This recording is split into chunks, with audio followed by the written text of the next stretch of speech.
Hello guys, अस्सलाम वालेकुम।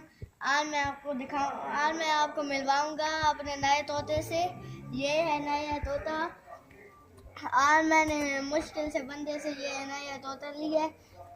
वो बंदा दे नहीं रहा था, वो बोल रहा था ये 5,000 का मैं दूंगा, और मैं बोल रहा था ये 4,000 का मैंने लेना है। उसने फिर मान लिया और मुझे दे दिया। और फिर मैंने घर लेकर आया हूँ। थोड़ा थोड़ा उड़ रहा था ना, मैंने पाल हिलाए हैं जोर के, मुझे लग गया था ये थोड़ा थोड़ा उड़ता है। और बच्चा है ये, और लग रहा था ये उड़ता है, इसलिए मैंने इसके पाए काट दिए हैं। और ये अभी बातें नहीं कर सकता क्योंकि ये बच्चा है।